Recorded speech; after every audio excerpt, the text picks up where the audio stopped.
Well, hello and welcome to the Waking Up Spiritually podcast. We're just delighted to have you join us.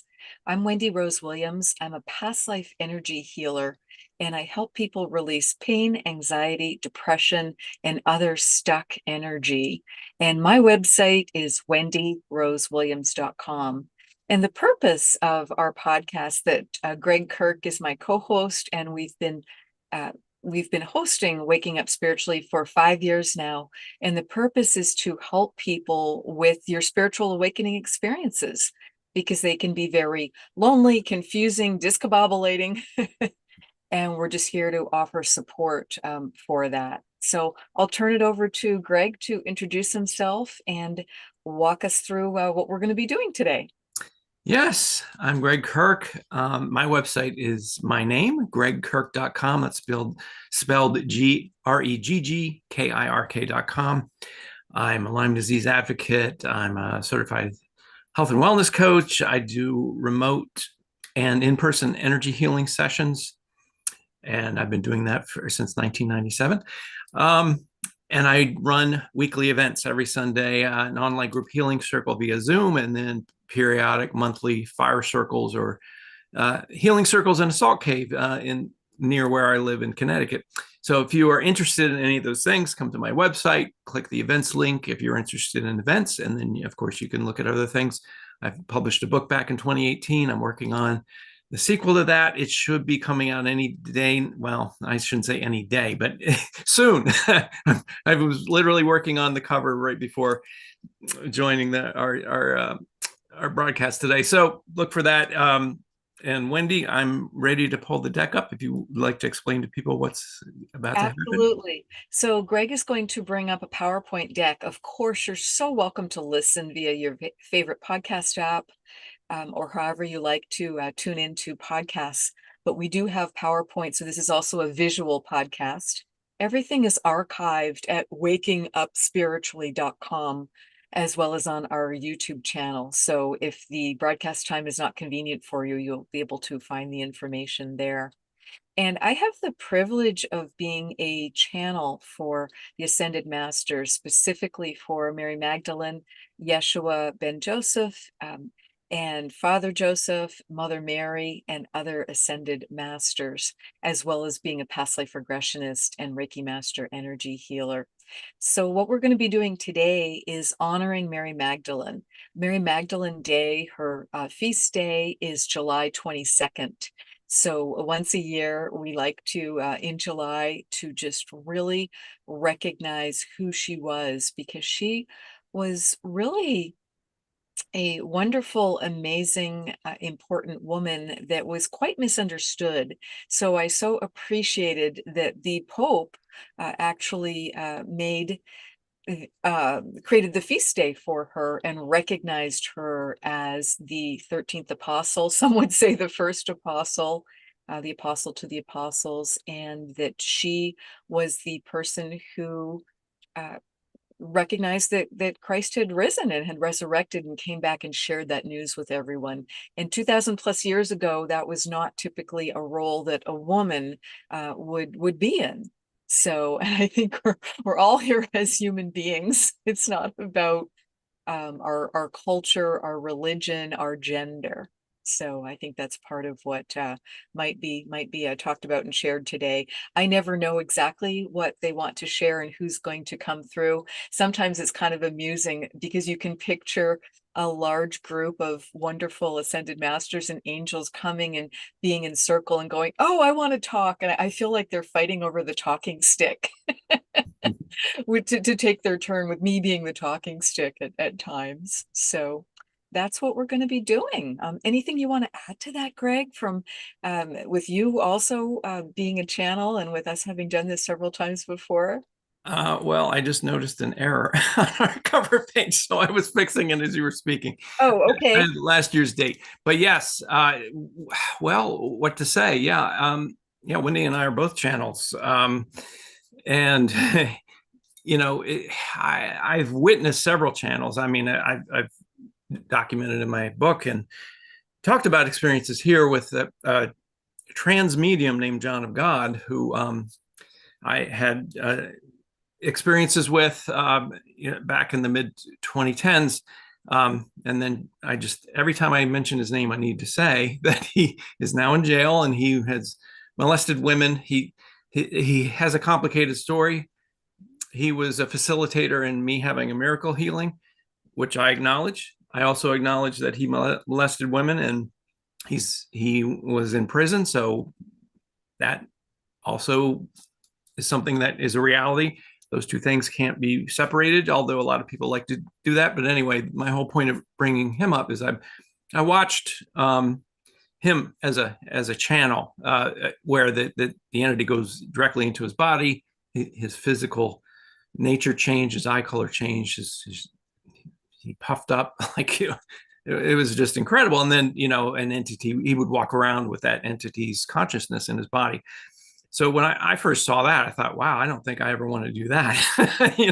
It was very intimidating to witness in person.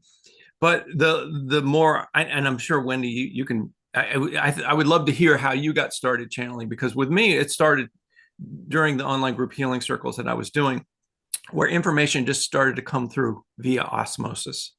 So I would always ask who, because I'm very protective of the group that we work with. I put a lot of protection up. I don't want any entities to come into our circle uninvited. I don't even want invited guests to join energy with us or each other. We're sovereign beings. I think yes. that's very important to understand. We are safe, we are loved, we are protected, we are sovereign beings, and we carry our own energy. And Greg and I have done several podcasts on this topic, and please do understand that that is something that is done for this podcast and through this podcast. So that extends to all of you, whether you're listening live or at a later date. And also understand that the channeling that I do, it is by soul contract, it is by agreement, it is with specific high beings of light who come in love, who come with peace, who come with joy, gratitude, to assist and to help. Right. So there are those specific do you want to call them constraints, boundaries? Yeah, well, we, in our sessions, and I expect we'll do it here in this, we put some protection up where we declare our intentions, Yes. and set the protective parameters. So therefore, nobody can impinge upon our free will. We just ask for protection, healing, and guidance meaning just information. There's no need to connect energies or have our energies infiltrated. So that's so even with all those parameters up, I started getting information, and words, that I didn't understand, and information I couldn't possibly know. And so when that stuff comes in, it's eye-opening, and I'm wondering where this is coming from. And then, finally the guides were happy to answer. They said it's from your higher self, your oversoul.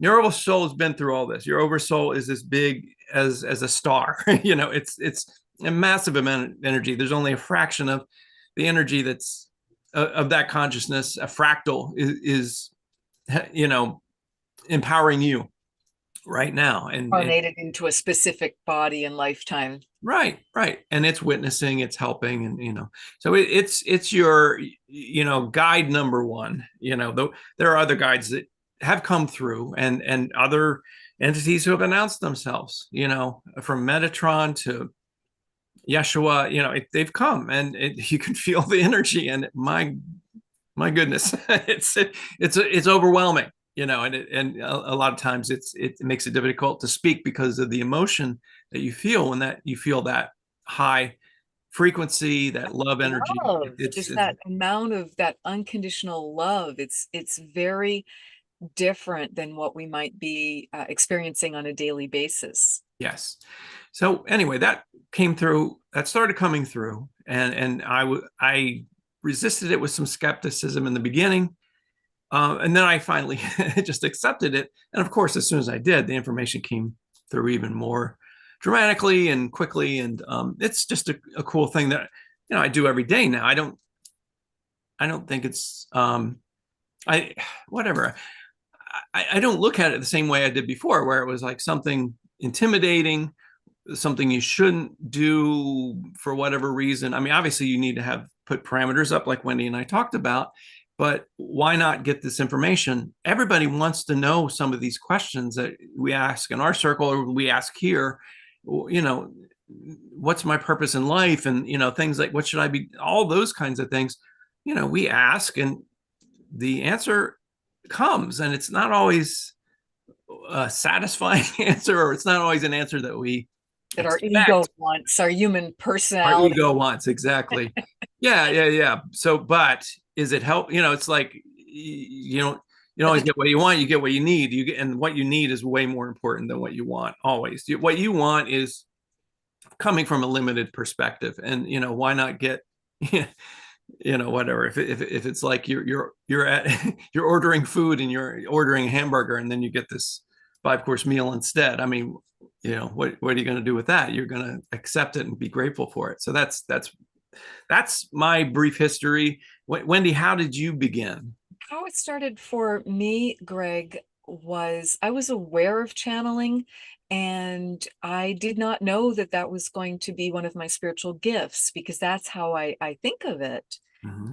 And those gifts can be perturbing or a bit frightening when we don't understand them at first. Again, that, limited human brain and ego.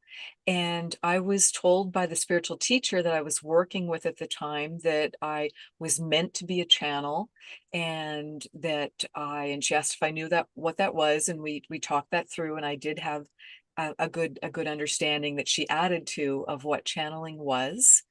And she let me know. And then, of course, my natural question was, will I be channeling anyone in particular? And I had some concern around the question, because I kind of felt like something big was going to come up. And she said, yes, you're meant to channel 3 specific ascended masters: Yeshua, Mother Mary, his mother, and Mary Magdalene, his wife. And I kind of looked at her and said, whoa, can't I like practice on the B team or?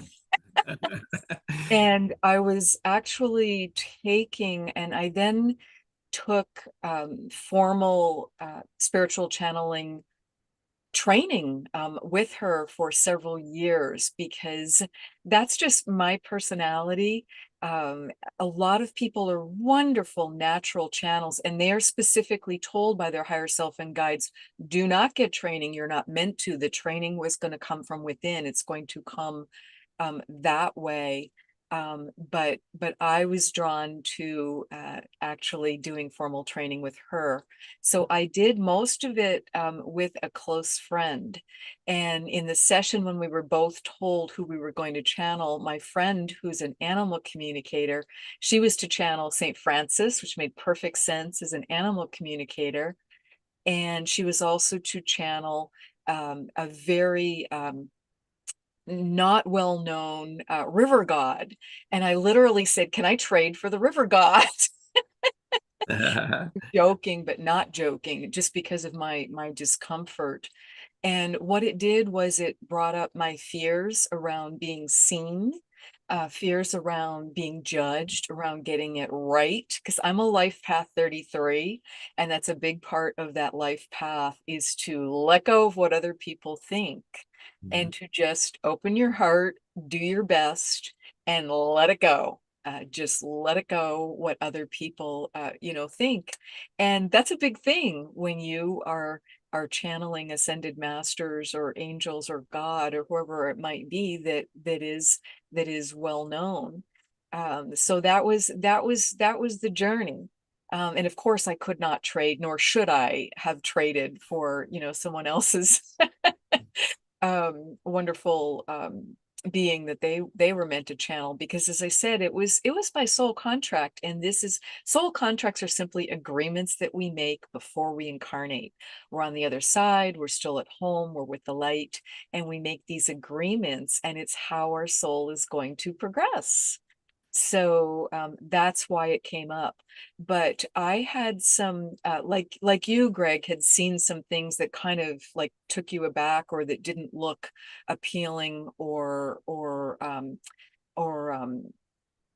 or like something you wanted to do necessarily. Mhm. And some of the channeling that I had seen in person, and everyone channels differently. Um, Most people are eyes closed, and there can just be because there's different types of channeling. Is it full body trance channeling, or is it a more conscious channeling, or what type is it? But I had seen in person multiple times a gifted channeling, and he would just jerk all over the place. It looked very uncomfortable. He had to be propped up and sat a certain way with a bunch of pillows, and that was just what his reality was. And the teacher that was letting me know that I was going to be channeling also told me that there had been the woman that she had studied with had ended up in a wheelchair as a fairly young woman, just because of what the experience was like for her in channeling Metatron. Again, this very big energy. Yeah. And there also had been cautions to make sure I took off all jewelry before I channeled, because I could get burned by it, because I could become so hot. With the utmost respect and kindness, again, that may have been happening to some people, but I don't run that hot. It just depends on the person. Right. So you just have to trust yourself, trust your higher self, trust your guides, and just get comfortable with it. If Well, it's something that you feel drawn to, and you may not be doing it publicly, it may be something that you do for yourself to get right. clarity. It may be something you do very quietly for closest family and friends. Again, it's entering a meditative state. It is raising your vibration and frequency, and the ascended masters and angels are lowering theirs to meet somewhere in the middle, to be then able to communicate and speak, through you with their permission. Part of what, and then my ego did get a little involved in the beginning, and I was concerned, am I just making this all up? Mhm. Because Right. someone told me I'm meant to be a channel. And so what my guides had me do, I did a lot of, because you can channel not only verbally, but by writing. So they had me do a lot of auto writing in the beginning. And when I started seeing words that I did not know, and I have an excellent vocabulary, and when these words were cropping up, and I was like, what is that word? And I would look it up, and it was perfect for the context. Mhm.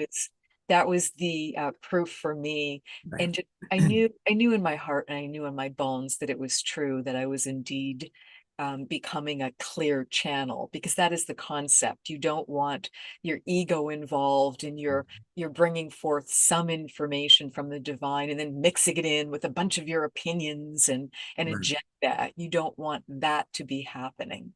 Right. So that's the story of what happened. I didn't get to trade for the river god. Well, I think you ended up with a pretty solid team nonetheless. So blessed and so fortunate, and it made perfect sense, because I actually have a very meaningful past life in that timeline as one of those individuals. So what makes more sense? It just really, it really does. And my birthday is July 18th, and Mary Magdalene Day is July 22nd. And I asked about that. I was like, coincidence? That's really close. And they said that was just meant to be. That was another, sign or synchronicity to show me that was what was meant to occur with my channeling them.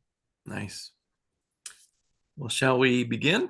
Absolutely. So just give me a moment, and you're just going to see me and hear me doing a prayer and a little bit of preparation. And Okay. then we'll just see which of them wants to come through first. And we'll just go from there. And you're going to do a protection ritual or a recitation? Um, Ah, yes, I will do this for everyone. This is what I do for myself, but we'll have it be extended to everyone. Please help me be fully, fully sovereign in my own energy, loved and supported, higher self fully in my body, and wonderfully grounded to Mother Earth, where we have chosen to live, as well as connected to the divine. Please help me be a clear channel for Mary Magdalene, for Mother Mary, for Yeshua ben Joseph, and any other ascended masters, angels, highest beings of light who would like to come through and assist us and enlighten us. Please help me be a clear channel.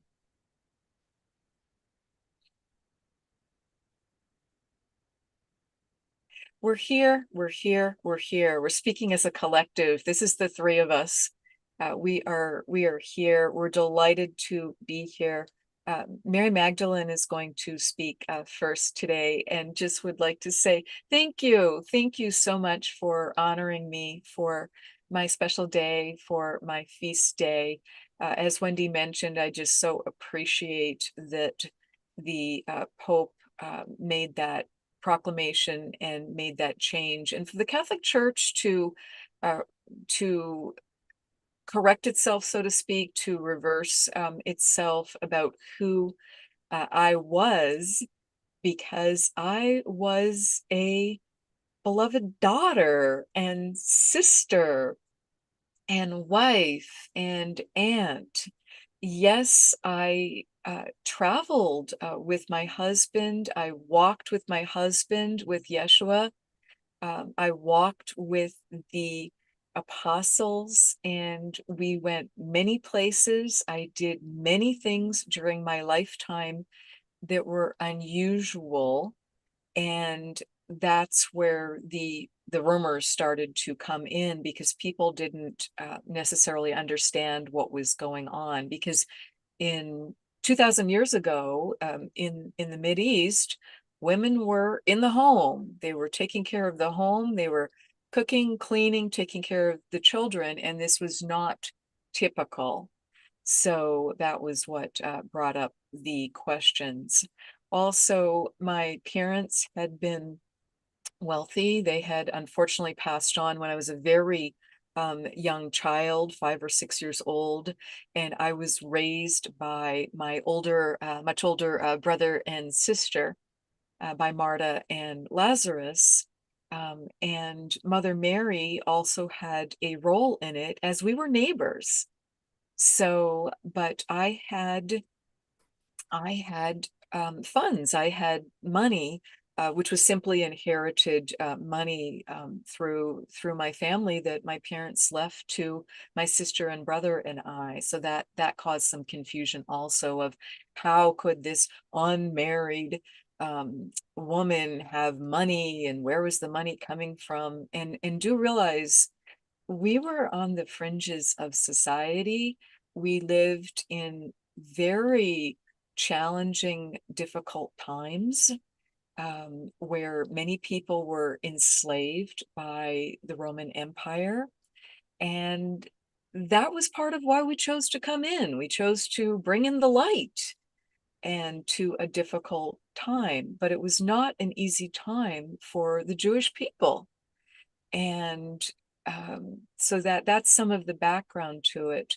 Also, because we could see that Yeshua, later known as Jesus, like John the Baptist, who was his cousin, they were both amazing prophets for God. And they came in to say to people and to remind people, God is love.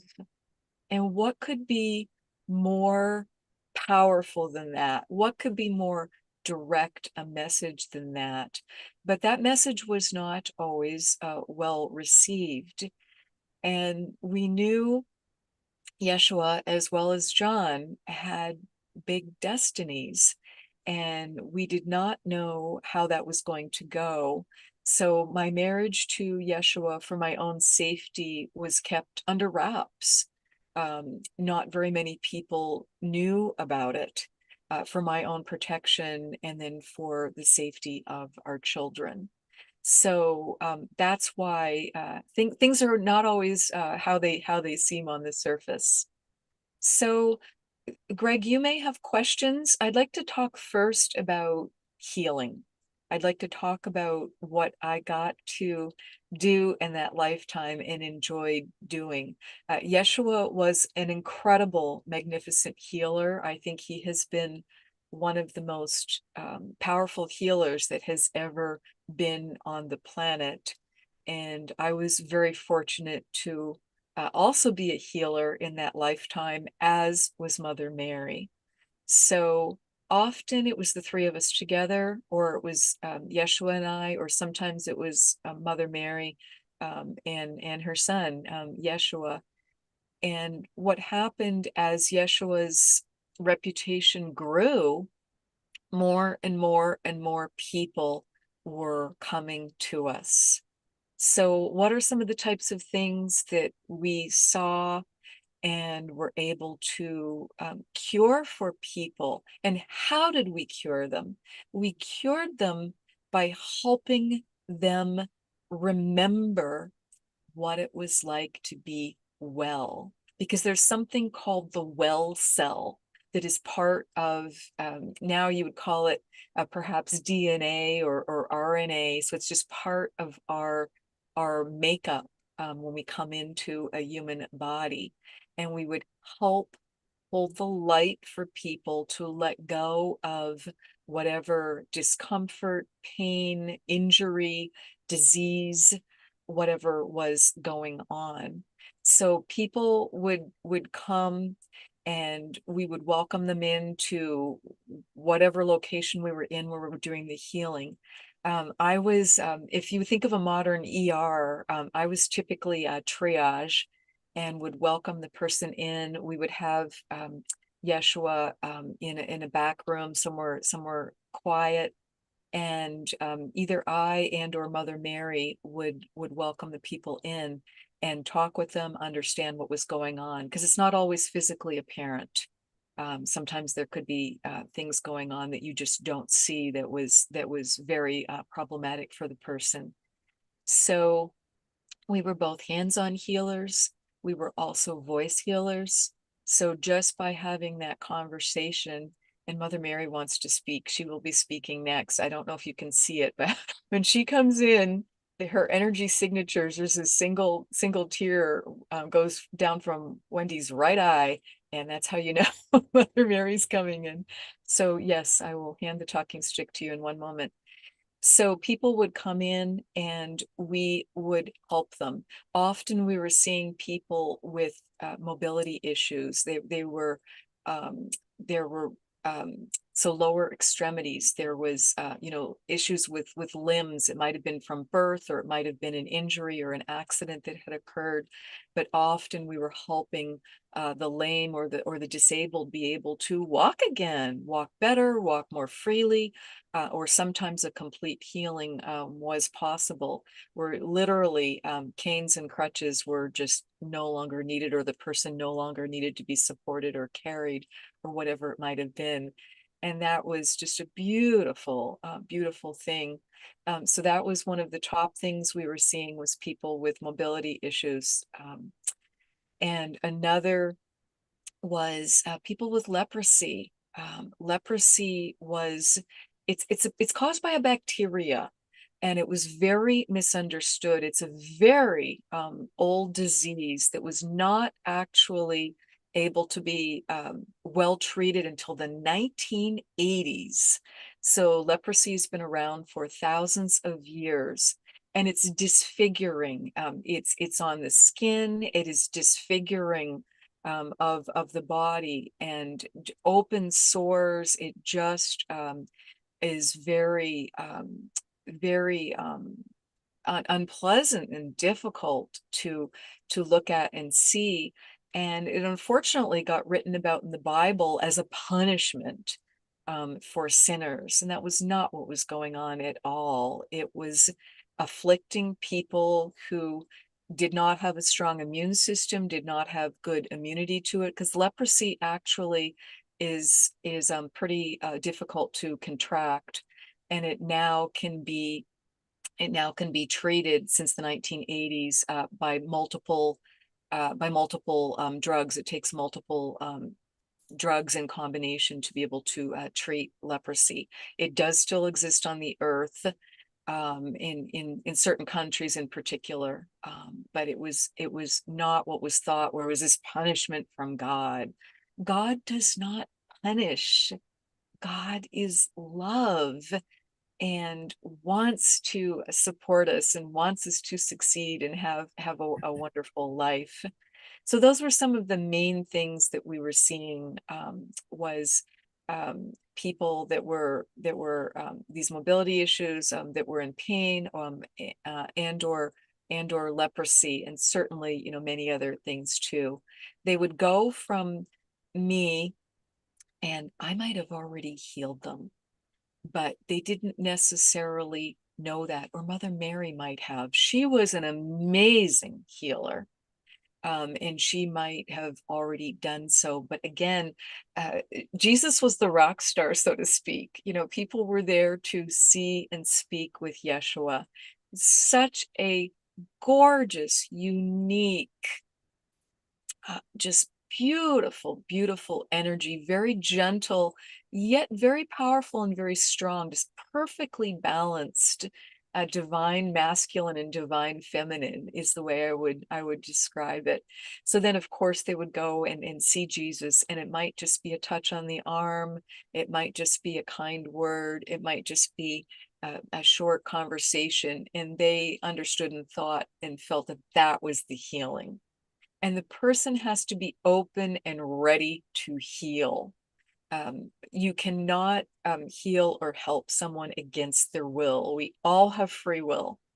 But he was just a master at reminding people how to be well. So that's how that healing was done.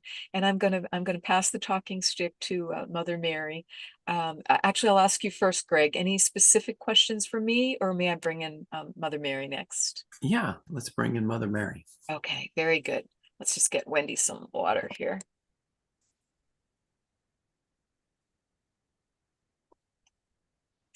This is Mother Mary. Thank you, Mary Magdalene. I'm just so delighted that we can be here together. And I would just like to add to what you're saying, was that it was one of the greatest pleasures and privileges of my life to be a healer. And I would like to let everyone know, many of you are healers and don't recognize or realize you have that gift. It does not have to mean you go into business as a healer, or hang a shingle, or formal about it, or have a website like Wendy and Greg. If you're called to do that, that's wonderful. But many of you, think of when your children were young. Think of or a loved one, and when they were not feeling well, or when a little one, that toddler bumps their knee, bumps their head, because they're just such a blur in motion as they get moving, and they get a lot of they get a lot of little injuries. But just think of how you gently, gently would touch that area, or put your hands near that area, examine it, look at it with them, and comfort them. And then maybe you're cleaning it, maybe you're bandaging, that knee is bleeding, and needs some care. Maybe you're giving it a kiss, you're giving them a hug, but you are just letting them know that they're going to be okay, they're going to be well. And that's perhaps the most straightforward example I can give of what we were doing. So it's those healing hands, it's that comforting presence, it's that calmness to let them know that they're going to be okay. Now, when it's a serious situation, someone has been badly injured, someone has been in a car collision. I mean, that is why the medics, that is why the first responders, that is why 911, the physicians, everyone in that team, individuals in the ER, that is why they are taught, take your own pulse first. Take a breath, because you've got to do that, to stay calm, to stay grounded, to take care of that person. That's also why you're also cautioned to it's not ideal to take care of immediate family, friends, people you know. Because just the emotions can really come out when we're when we're in human form, and the best care can come from someone who can be a bit more dispassionate with it. But of course, you know, when it's your child, in my earlier example, of course you're going to comfort them and just take care of them. But that's what was going on, because that's a question that many people have, is how were those miracle healings done? Mary left out the third one, issue that we saw the most often, in addition to the mobility issues and the leprosy. And the third one was anything to do with vision, to do with sight, being partially sighted, being blind. And it may have been an injury along the way. It may have been since birth, but we were reminding the body and reminding that beautiful gift of sight. We're reminding it how to come online and how to work. And we were just bringing that out. So yes, it was true that Yeshua was able to help the blind see.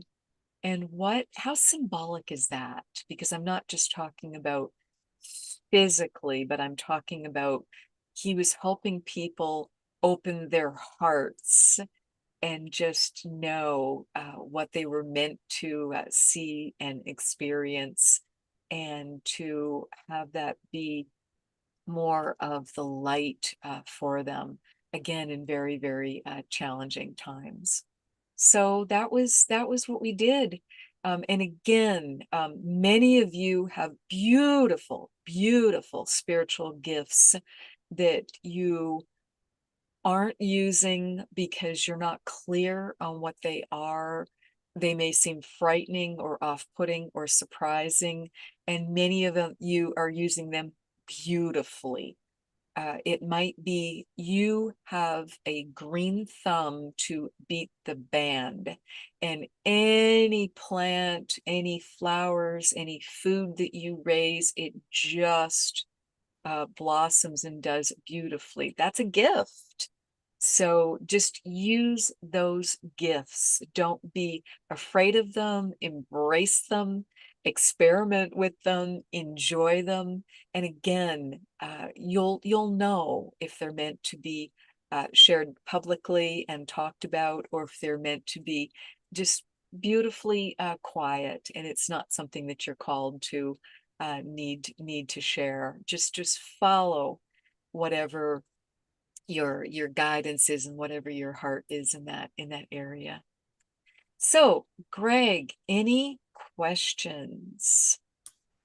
Yes, a big one just came to me.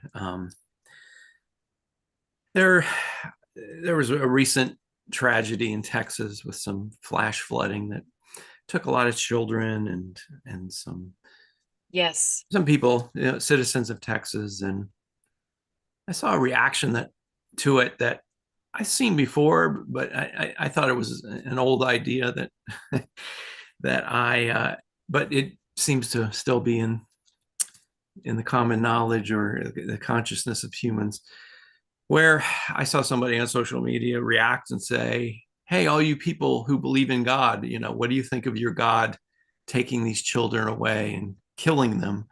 And you know, this just shows you, you know, how misguided you are in believing in a higher power, that this God would, you know, punish you or and take these people away. And you know, I had a reaction to it, but I obviously I didn't comment. But I just I wonder, you know, what. God is not punitive. God does not punish. What is happening is environmental. The planet is overpopulated. Global warming is a reality that everyone needs to accept and wake up to. and figure out what you're going to do to take better care of your mother, Mother Earth, the planet that you live on, and also think about where you live and where you feel drawn to live. Do you really need to build your homes on cliffs? Do you really need to be right by the water? Perhaps you do. If those can be beautiful areas, if you're meant to be there. And I will say, yes, it's a tragedy. It is very, very sad, particularly because it was children at a camp that were meant to be having the time of their lives and a wonderful time. And yes, it's tragic for their families and those left behind. There's nothing more tragic than losing a child. So it's a big deal. It is meant to open people's hearts. It is meant to open their eyes to the reality of what is going on the planet, scientifically, environmentally. And those children and families volunteered. I know that may sound shocking, but they're brave souls who are eternal. Every soul is eternal, volunteered to do that, to do this in this one lifetime. Most souls choose hundreds, if not thousands, of lifetimes. So those lifetimes were beautiful, they were valued, they were chosen, and everyone has various exit points. So it's shocking when a child takes an early exit point like that. God and the angels were supporting and loving everyone through that experience. Those children were escorted home to the light. Everything continues to be done to support those families and the people who are mourning, as well as to the many, many people, first responders who were working to rescue, because it takes a toll. It takes a toll to be looking and looking for days, and to be finding both survivors, and to be finding those who did not survive, to be finding those who have passed on. So God is holding love and compassion. And actually, I think of God as Mother, Father God, because again, there's that balanced masculine and feminine energy. But God is not a withered old man in a nightgown, like sometimes depicted in children's books. So just know that so much love and compassion was there around it and continues to be there, that this does not disprove the existence of a loving God for me in any way.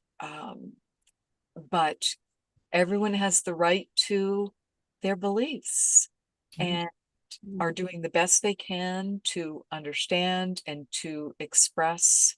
And that's just simply the way it is. Many individuals don't believe in God, don't believe in any higher power. You know, there can be atheists, agnostic, etc., that think, oh, we come in, we live this one life, that's it. And they are, of course, welcome to that belief. That's their free will. And their soul is going to learn from the experience of that lifetime with that belief system. They may change that belief system during the lifetime if there is an awakening, if there is a major calamity or change. That often is the time when people they lose a loved one, and just it makes them question everything, and can really change that belief system. Does that help, Greg? Does that speaking Yeah, to and your and point.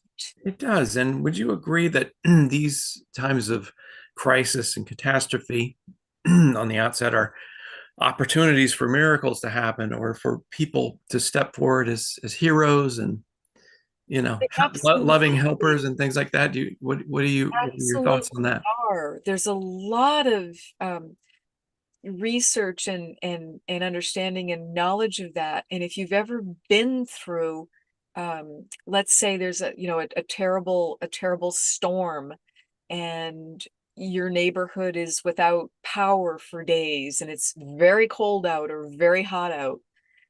Neighbors are often going around to neighbors and just checking on them, particularly checking on the elderly, checking on those with little ones and saying, do you have food? Are you okay? Do you need help getting to a shelter? Or just, sharing resources they have. Hey, I have a generator. I can help you get warmed up or cooled off. Come on over. Those sorts of things. And then same thing with the bigger calamities, with the volcanic eruptions, with the tsunamis, earthquakes, with these bigger eruptions, of earth. These are all examples of earth must cool herself off. And these are some of the ways that's being done. And you will see that bringing out the best in people, because it's the reminder life is short, and let's put aside these petty differences that just don't amount to a hill of beans. Around racial, cultural, political differences, whatever it might be. We're all souls, as here incarnated as human beings, and just are meant to love and care for and help one another. So I think we're going to be getting a lot more opportunities to practice that. Thank you. Yeah. Is there anything else? Any other particular questions?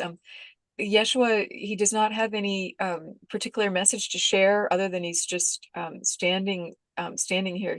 He's right here on my left, and Mary Magdalene is here on my right, and just letting people know, family, whether it's your biological family, whether it's your chosen family, your loved ones, just connect. You're meant to connect with other people and just enjoy that friendship, that love, that camaraderie, and take care of one another. I think that's just the best way for me to end and bring Wendy back in. Okay. Thank you all. Thank you all. Thank you for being who you are, and for being here at such an important, pivotal time, and taking care of the earth and taking care of one another. This is Mother Mary.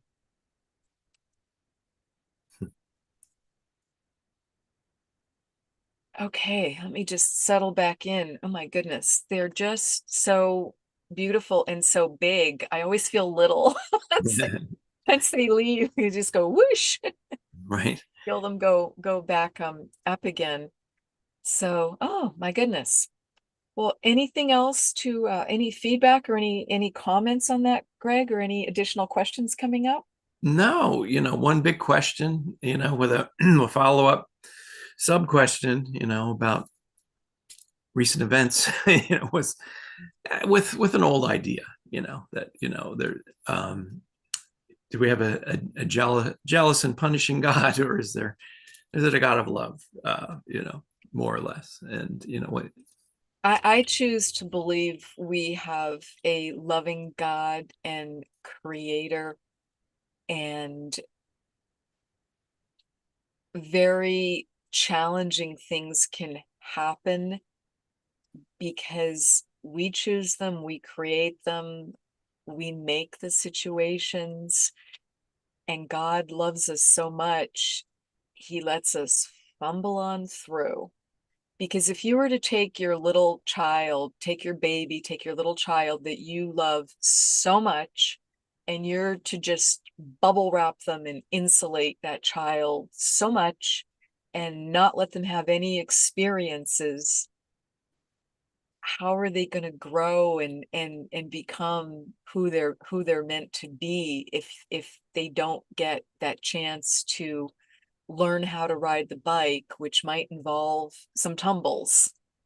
um so I think God just loves us so much that he lets us make our mistakes, our poor decisions, and then is there just loving us steadfastly through it as we recognize, oh my goodness, I could have done that differently. I could have made a better decision. I regret doing that. I learned from that. And that's how we go on, through the various lifetimes. Right. Yeah. Well said. Well, Wendy, I'm going to All pull right. our deck back up so we can do a Perfect. closing here. And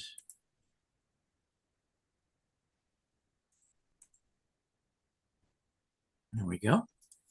All right. And there we go.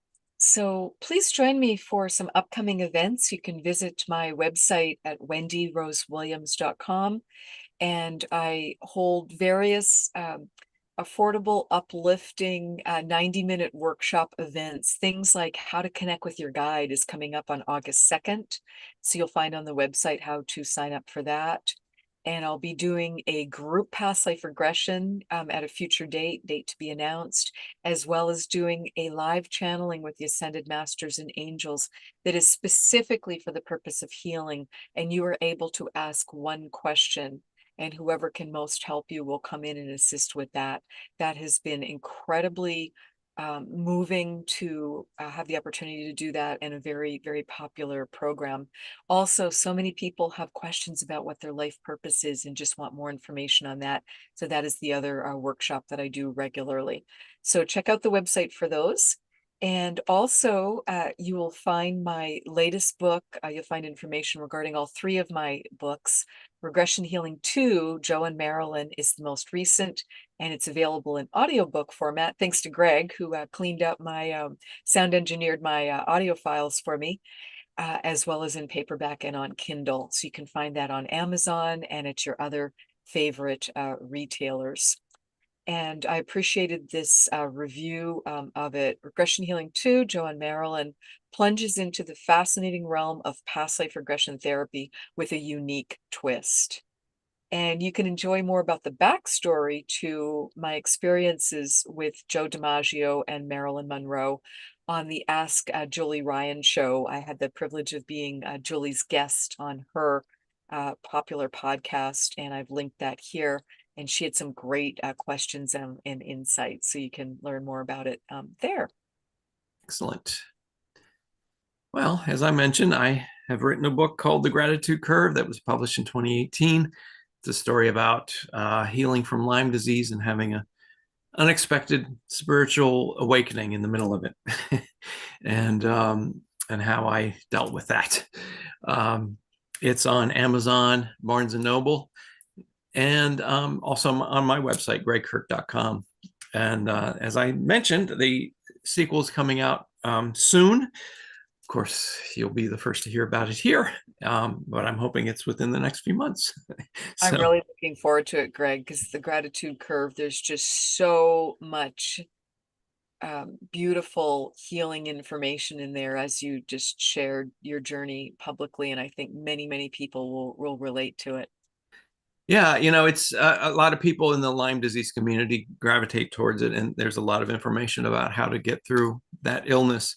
But there's also a lot of people who don't have Lyme disease who read it and say, "Hey, this was an actual page turner. I was compelled. I couldn't wait to find out what was going to happen next to you, because I had some life threatening experiences and some very unexpected things happened to me. Supernatural things happen that can't be explained, but I did my best to explain it, and yeah, so it's all there anyway. Yes. So Wendy, let's talk about our Yes, so next episode here. please join us August 11th, which is the second Monday of the month, at 8 a.m. Pacific time, 11 a.m. Eastern. And we're going to be speaking with Elaine Starling, and she's going to be sharing her incredible near-death experience. She had a significant stroke and went home during the NDE and learned and remembered all kinds of information, beautiful, empowering, uplifting information that she will share and recap with us. And she had a full miraculous recovery from this stroke. So I'll be curious to hear if she feels that the purpose of it was to go home and get those reminders and bring that information back. If the stroke was simply the vehicle to get her there and back.